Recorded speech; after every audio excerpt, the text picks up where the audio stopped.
قاعده 64 الفاظ صفات به شکل اسماء و صفات را بدانیم. الفاظ صفات به شکل اسماء و صفات.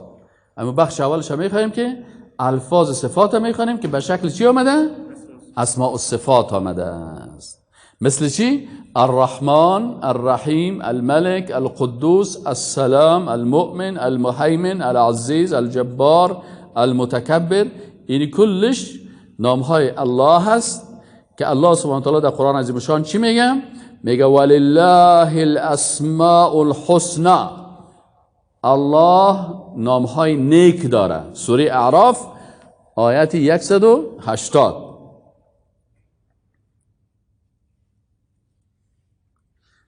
اسماء و صفات چرا یک کسی از شما پرسان میکنه میگه چرا نامهای الله را اسماء و صفات میگن؟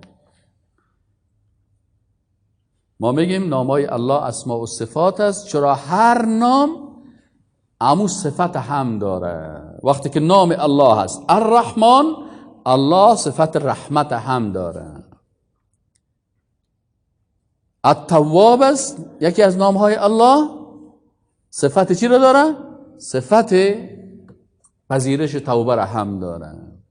اما نامهای انسان ها اسماء و صفات نیستند. مثلا یک نفر رو ببینی نامش است زیبا، خودش از بدرنگ. یک کسی رو ببینی نامش از شجاع، خودش رو ببینی بسیار ترسو. اکثر نام ها برعکس می باشه. یگانه که ببینی تخلصش جنتی، شیخ آیت الله فلانی خان جنتی و او به نظر ما تو درجه 1 دوزخی، اعمالش از دوزخی است. بعضی کسا رو ببینی متقی، کتش که بیشینی که از او که به تقوا هیچ نیست. از این خاطر کسایی که تخلص ها و نام ها را سر خود میمونن ضد قرآن عمل میکنن. چرا؟ الله میگه ولا تزکوا انفسکم، شما نفسایتان تزکیه نکنید. پس سرتان نام هایی را که خدا تزکیه میکنی بر مردم که من متقی هستم و من جنتی هستم و من فردوسی هستم و من فلانی هستم، ولا تزکوا انفسکم هو اعلم بمن اتقى. الله میفهمه که کی با تقوا هست. فهمیدی یعنی؟ پس از نامهای انسان ها اسماء و صفات نیست. نامهای الله چی است؟ اسماء و صفات است. چرا اسماء و صفات است؟ به خاطر که هر نام الله همون صفت هم دارم. حکم اسماء و صفات چی هست؟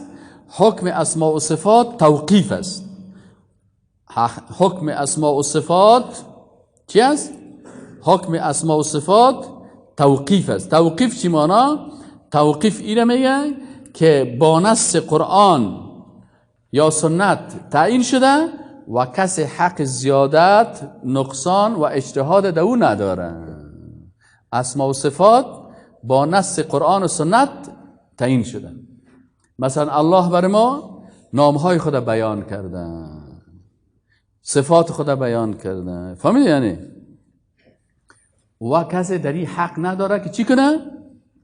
نه زیادت کرده میتونی نه نقصان. این حال کسی که عقیده را نمیفهمه در این نامهای الله. پس نامهای الله که از حکمش چی است؟ توقیف است. توقیفی را علما چه قسم تعریف میکنن؟ میگه توقیفی آن است که در نصوص کتاب الله و سنت رسول الله ثابت شده باشه در او کسی حق زیادت و نقصان نداره. مثلا در اسلام عبادت ها توقیفی است. چی معنی عبادت ها توقیفی است؟ آنچه که در قرآن و سنت آمده این چی است؟ عبادت است. اگر در قرآن و سنت عبادت اصل نداشت او چی است؟ بدعت است. هر عبادتی که اصل در قرآن و سنت داشت این عبادت است. و اگر کسی به نام عبادت کرد و اصل در قرآن و سنت نداشت این چی است؟ این بدعت است. پس نامهای الله چی است؟ توقیفی هست. یعنی ما باید از کتاب الله و سنت رسول الله صلی بگیریم و در او حق زیادت و نقصان و اجتهاد نداریم. کسایی که نمیفهم باز نام را میکشه که عاشق است و معشوق است، خمار است و بعضی اصطلاحات العیاذ بالله به الله استعمال میکنن که چیز. و الله میگه و ذر الذین یلحدون فی اسمائه، کسایی که باز زیادت و نقصان میکنن در نام های الله، این الحاد میگن. میخوانیم ان